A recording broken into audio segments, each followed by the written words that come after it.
今回は、編集部に捨てられた日という話をしようと思います。これはね、僕が漫画家になって、一番辛かった話です。漫画家さんからたくさん辛い話を聞きます。皆さんもね、例えば連載中アイディアが出なくなってどうしようとか、締め切りが迫ってくる辛いよとか、せっかく始まった連載が打ち切りになっちゃったとか、ちらほら聞いてると思うんですね。で、僕が漫画家になって一番辛かった話は、秋田書店のヤングチャンピオンっていうヤング誌の編集部に捨てられた時が一番辛かったんですけど、その前に僕のデビューまでの話を簡単にさせてもらおうと思うんですが、漫画家になろうと思ってデビュー活動を始めたのが中学1年生からでした。中学1年生の時に出版社に投稿を始めるっていうことをし始めたんですね。19歳で初めて講談社のヤングマガジンっていうヤング誌の月刊賞で佳作を取ったんですね。で、そこで担当編集者がついて、その2年後の21歳で千葉哲也賞っていうものをいただいて漫画がデビューしたっていうのが、簡単なデビューまでの経歴なんですよ。これ漫画家じゃない人はわからない話なんですけど、漫画家っていうのはデビューしたからといって仕事がすぐあるものではないんですね。デビューしてもデビュー前と何にも変わらないんですよ、ぶっちゃけ。新しい漫画作って、ネームを編集さんに提出して、よしこれで行こうって言ってもらえなければ永遠に漫画を描けることはないし、当たり前ですけど、ネームを何百枚書こうが何千枚書こうが0円なんですね。で、僕もデビューした年齢っていうのは21歳。比較的早い方だと思うんですが、デビューしたからといって全く仕事はなかったんですよ。で、ネームを書いて提出はしていましたよ。だけど、全部ボツでした。で、大学卒業してからニートをやっていた時もあったし、その後はほとんどアルバイトの生活ですよね。アルバイトしながら漫画は書いてたんですけども、漫画でなんてとても生活できるような目処が立たないと。で、自分の同級生はもうすでに働いて、もう高校卒業して働き出してる人なんて、もうその会社とかの中で地位ができてきちゃって、お金も結構稼いでみんな有意義な生活をしてるわけですよ。だけど自分自身はいつまでもアルバイトやって認められない漫画を描いて、デビューはしたもののとても漫画家だと言える生活はしてなかったんですね。僕は、地元が大阪だったんで、大阪で細々と漫画を描き続けていたんですけど、26歳でようやく連載が決まったんですよ。そこが秋田書店のヤングチャンピオンだったんですね。デビューはヤングマガジンなのに、なんでヤングチャンピオンなのって思う人もいるかと思うんですけど、ヤングマガジンではもう仕事がもらえなかったんですね。ネームは散々書き続けて提出し続けたんですけど、相手にされなくなっちゃったんですよ。だからいろんな出版社を回り回って、いろんなところにもう一回投稿し直して、で、ようやく拾ってもらったところが、秋田書店のヤングチャンピオンだったんですよ。それを機に上京することにしたんですね。やっぱ連載が始まったら、しょっちゅう編集さんと打ち合わせしなくちゃいけないし、出版社が集まっている東京に行くのがいいだろうということで、僕は東京上京を決めたんです。原稿を書きながら、引っ越しの準備を進めました。ヤングチャンピオンは、各週雑誌なんですね。2週間に1回出る雑誌だったんですよ。だから連載始まったら2週間に1回原稿を提出すると。1回の1話の原稿が20ページだったんですね。それが月に2回あるということは、1ヶ月に40ページ書くわけですよ。で、原稿料が、その時1枚1万円だったんで、かける40だから、40万円の月収が見込めるわけですよね。だから僕は上京を決めたんですけども、僕はその連載をするために東京でマンションを借りました。で、連載が始まると、僕一人で書くのじゃないですから、アシスタントを入れて連載を始めるので、アシスタントの部屋もあるような大きなマンションを借りたんですね。その仕事部屋があるようなマンションを僕は借りたんで、敷金とか礼金とか、引っ越し代とかいろいろ合わせて、だいたい100万円ぐらいかかりました。だけど、それは連載するために必要だと思ったし、月に40万円の収入が確定してるわけだから構わないと思って僕は引っ越しを決めたんですね。で、僕はそこで連載をするためにもう引っ越してきて、もうすぐに執筆の続きを始めて、もうすでに1話分の原稿は完成してました。ネームも3話までもうできてたんですね。連載を始める前っていうのは、ある程度原稿を書き溜めて開始するので、それぐらいもう僕は書き進めていたんですよ。で、2話目の原稿を書いてる途中だったから、ある日、僕が借りた東京のマンションに副編集長が来られたんですよ。この辺から嫌な予感するでしょ。副編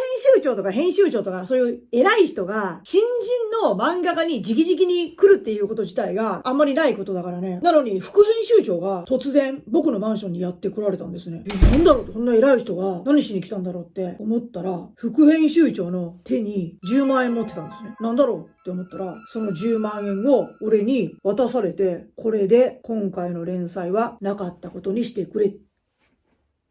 て言われました。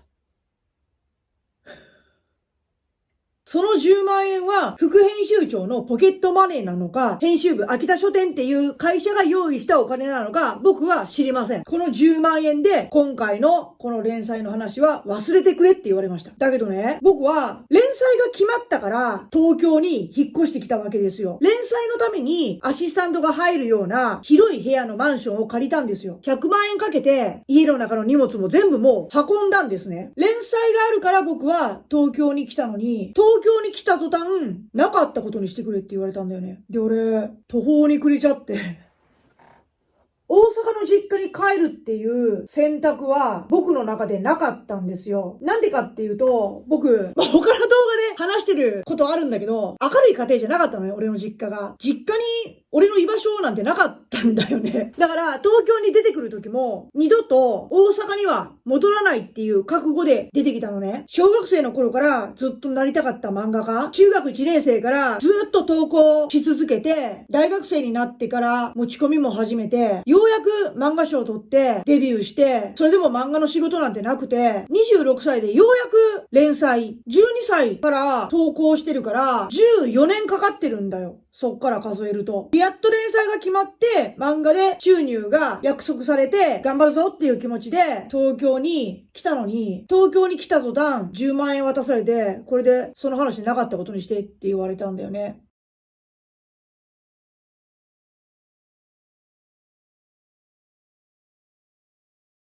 で、大阪にはもう戻りたくないから、なんだろうな、それまでの人生、俺、そんないいことなかったんで、もうこれは、神様が、お前は何をやっても無駄だと。もう俺は死んだ方がいいのかなって思ったんだよね。借りたマンションのベランダに出たんだけど、そこ4階だったんだよね。飛び降りるには微妙でしょ？あんま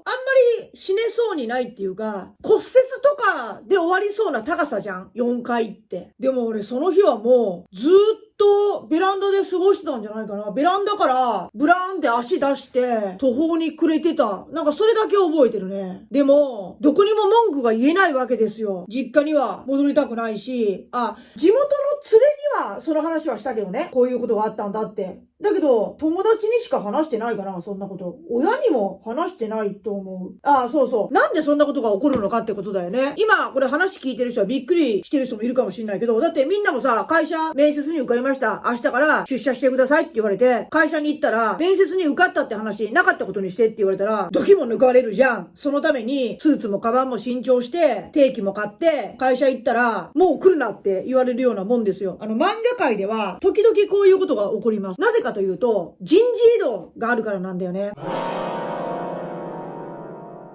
編集部で人事異動っていうのがあって、編集長とか、編集員とか、ガラッと総入れ替えされる時があるんですよ。で、僕は不幸にも、連載開始直前に、編集部の人事異動っていうのが行われたんですね。編集長が変わると、新しい編集長は、古い編集長が作った雑誌っていうのを変えたいわけですよ。なぜなら、古い編集長が作った雑誌っていうのは、その人のカラーでしょ？編集長が新しくなったら、いや、俺は俺の雑誌を作るっていうことで、連載をやめて入れ替えたりとかっていう風にするのね。だから、俺の連載決定も、前の編集長が決めたことだから、人事異動で新しい編集長になったことで、俺は切り捨てられたんだよ。で、漫画家は時々そういう人事異動っていうものに巻き込まれて、連載が突然なくなったりとか、俺みたいに切り捨てられたりっていうことが起こるのね。で、まあ俺ね、途方に暮れたわけですよ。マンションも連載のためにアシスタントが入るような広いマンションを借りたから、だだっ広いマンションの中に、俺一人ポツンと仕事もなくなって、入るはずの月収40万っていうのも0円になって、どうしようって。でも、大阪の実家に帰るっていう選択肢は俺の中でなかったから、もう一回新しい漫画のネームを書いて持ち込みをするしかないなって思ったの。で、その時にね、貯金が100万円ぐらい俺持ってたんだよね。で、その100万円が尽きるまで頑張ろうと思ったの。この100万円で行けるところまで行こうと。アルバイトもしました。ゲームセンターの掃除のバイトとかも始めたんだけど、ゲームセンターの掃除のバイトをしながら、いろんな出版社に持ち込みをして、あとすごいマイナーな雑誌で、原稿料が安い漫画を書いたりとかして、なんとか食いつないで漫画活動を一から始めたんですね。で、その時の連載決まった時のヤングチャンピオンの俺の担当編集者っていう人がいるわけじゃん。で、その人はどうしたんだっていう話なんだけど、その人事異動で俺の担当さんだった人はヤングチャンピオンから少年チャンピオンに移動したわけだよ。まあ、これも会社の命令で移されたんだろうね。で、その担当さんが俺の漫画はヤング誌としてまあ見てたけども、まあ俺もデビューもヤンマガだからさ、だけど君の漫画のノリは少年漫画のノリがあると。少年漫画でも描けると思うから、少年漫画を描いてみないかって言われたんだよね。そこが俺が少年漫画家に変わるきっかけになったんだけど、その人の下で少年漫画のネームを書き始めます。でもちろんそれ以外の出版社も俺はいっぱい持ち込み行って、読み切りの仕事をポロッともらったり、もらえなかったり、もらったりもらえなかったり、漫画の仕事もポロポロやりながら連載を狙ってたんだよね。まあ、こっから俺が連載に至る経緯になるんだけども、少年チャンピオンに向けて、まあ、読み切り漫画のネームを書いてたんだけど、24ページだったかな ?24 ページのネームを書いてて、チャンピオンの増刊号に載ることが決まったのね。で、その増刊号は新人を集めた雑誌だったんだよ。で、新人がね、15作載ったの。で、その15作の中のアンケートで本誌に行けるか行けないかみたいな、チャレンジ漫画雑誌じゃないけど、そういうのに載せてもらえることになって、で、15作の中に俺の作品も入ったのね。で、アンケートの結果、何位だったかっていうと、8位だったの、俺。8位ちょうど真ん中っていうね。15作ある中のちょうど真ん中。良くも悪くもないみたいな。ちょうど真ん中だったんだよ。だけど、本誌に掲載が決定したのは、俺と、アンケートが上位の人だけでしたね。なんでかわかんないけど。まあ、他の新人たちもネーム書いてたけど、通らなかったのかわかんないけど、俺ともう一人で二人だけでした。本誌に今度は乗る15人のバトルに、俺はなんか知らんけど勝ち残ったんで、8位だったけどなぜか本誌掲載に決まったんで、今度は短期集中連載って言って、最初から何回で終わりが分かってるっていう連載が決まったのね。俺は4回だったかな ?4 回の短期集中連載。4回やっておしまいっていう短い連載が決まったんだよ。だけど、その短期集中連載の設定が面白いということで、編集長の鶴の一声で突然長期連載に変わったんだよね。まあ、それが 2x2 っていうタイトルの漫画だったんだけど、で、それで週刊連載が決定しました。それが東京上京してだいたい1年目ぐらいだったかな。26歳で上京して突然捨てられて、まあ、諦めずに漫画を描き続けてネーム描き続けて、1年後ぐらいに週刊連載が決まったので、連載のために借りた大きな広いマンションだよね。それもようやく役に立つ日がやってきたんだよね。今度こそアシスタントを入れて、アシスタントの分の机も椅子も4台買ったかな。机、椅子、布団も4つ、電気スタンドも4つ。ようやくその借りたマンションが事務所みたいな形にすることができて、連載を開始することができました。まあ幸いその連載が、まあ人気が続いて油に乗ったんで、単行本とかもまあ順調に出て重版もされて、まあ俺は週刊連載漫画家となったわけだよね。で、俺に10万円を渡して、これで忘れてくれって言ったヤングチャンピオンの副編集長。この人どうなったか気にならない？あるよ、続きが。俺、仕事で秋田書店に行くことがあったのね。週刊少年チャンピオンで連載中に秋田書店の編集部まで行ったんだよ。そしたら会社でばったりと1年前に俺に10万円を渡してこれで忘れてくれって言った副編集長と会ったのよ、廊下で。これで忘れてくれって言った編集長にどういう態度を取ったと思う？向こうは。俺の顔を見るなり、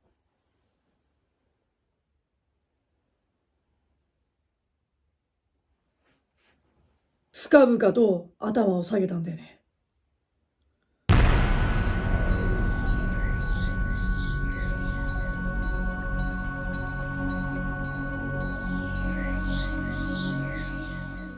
もだって、その副編集長は、俺が週刊少年誌で連載してる単行本も好調に売り上げてるっていうのを知ってるからさ。だから、1年前は、俺は田舎からやってきた名もない新人だったけど、1年後には俺はもう連載作家になってたから、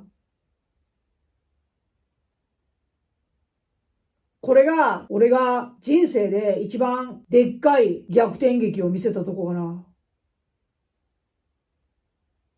その10万円ね、どうしたかっていうと、俺は色つけて返しました。20万倍にして俺返しました。そしたら、その副編集長は俺に10万円返してきました。現金書き留めで。いや、俺10万円受け取るんかいと思ったけどね。受け取るんかと思ったけど、だから、その10万円はもしかしたら編集長のポケットマネーだったのかもね。編集部が用意したお金じゃなくて。知らないけどね、俺はそこまでは真相は。まあ、とにかくそういうことがありました。だから、漫画家の世界っていうのは厳しいっていうことだね。まあ今はね、ウェブ、ネットっていう漫画を発表する大きな場所ができたから、漫画を描く人たちは、俺らの若い時代よりも、デビューっていう意味ではしやすくなったと思うんだよね。だけど、編集部っていうところを通してる漫画家さん、まあウェブにしても雑誌にしてもそこは、やっぱすごく編集さんとの付き合い方とか、編集部からこんなこと言われたとか、こんな風にされたっていうストレスとか、悲しさとか、こういう言葉に傷ついたとか、俺それはね、変わってないと思います。俺らの昭和だった時の時代と、今ウェブとかで連載してる人からも、やっぱり編集さんからこんなこと言われたとか、ああいう風な扱いされたとか、悲しいエピソードはいっぱい入ってくるんで、漫画家は言い返せないんだよね、それを。なんでっていう風に外側の人は言うんだけども、漫画家っていうのは個人だから、で、編集部っていうのは会社なわけじゃん。だからこの時点でもう漫画家には力がないし、まあこれびっくりされるんだけども、漫画家と編集部って契約って別に結ばないんだよね。口約束の世界なんだよ。だから、急に亡くなりました。はい、あなた知りませんって言われたとしても、こっちは文句言えないんだよね。って思われるかもしれないけど、多分、芸事の世界はそういうこと多いと俺は思ってます。これが音楽だったり、役者さんだったり、アイドルだったり、タレントだったりするところも、割とこういうことが多いんじゃないかな。だから、その読者の人たちっていうのは、有名漫画家とか売れっ子作家の話しか入ってこないから、漫画家っていうのはすごいお金を稼いでて、めちゃくちゃ待遇がいいようなイメージがあるかもしれないけども、多くの漫画家たち、特に新人っていう間は、すごくずさんな扱いをされるというか、編集部っていうところは生活の保障をしてくれるところではないし、収入の面もかなりいい加減っていうところが多いってことだね。夢がない話をしちゃったかもしれないけど、でもさっきも言ったように俺は、それでも逆転劇を見せることができたんだよね。でそれはもう自分の努力しかない。逆に言えば、漫画家は個人で活動するものだから、個人の頑張り次第では、どこまででも上に行ける世界なのかもしれないよね。保証がない世界っていうことと、チャンスとピンチ、どっちもすごく大きいっていうのが、サラリーマンさん、OL さんと違うとこかもしれません。まあ、俺のね、こういう